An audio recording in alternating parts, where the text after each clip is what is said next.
என்னோட கேள்வி என்னன்னா, மினிஸ்டர் பதவின்றது பெரிய பதவி.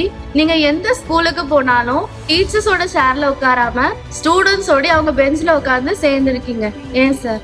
எல்லாருமே இன்னைக்கு இந்த நிலைமைக்கு வந்திருக்கணும்னா நம்ம ஆசிரியர் இல்லை என்று சொன்னால் நாம இல்லை. அப்படிப்பட்ட அந்த ஆசிரியருக்கு அந்த இனம் என்பது ஏற்கனவே சொன்ன மாதிரி ஒரு சுயநலம் இல்லாத ஒரு இனம்.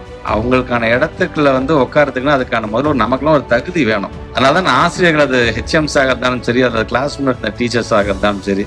ஏன் என்ன விடுங்க, திருவள்ளூர் மாவட்டத்துல அங்க இருக்கின்ற ஒரு நிகழ்ச்சியை தொடங்கி வைக்க நம்முடைய மாண்புமிகு தமிழ்நாட்டு முதலமைச்சர் சென்ற பொழுது அவரே டீச்சர் சேர்ல உட்காரல, அவரே ஸ்கூல் பெஞ்சில் ஸ்டூடெண்ட்ஸ் பக்கத்துல உட்காந்து டீச்சர், ஒரு தமிழ் டீச்சர் எடுக்கிற பாடத்தை கவனிச்சு வந்தாரு. என்னுடைய அரசியல் ஆசானே அப்படி இருக்காருன்னா அப்ப நாங்க எப்படி இருக்க வேண்டும் என்பதற்காக இதை சொல்கின்றேன். நம்முடைய ஆசிரியர்களுக்கான அந்த உரிய இடம், அந்த உரிய மரியாதை வழங்க வேண்டும் என்பதற்காகத்தான் அது போன்று நான் அமர்வது இல்லை.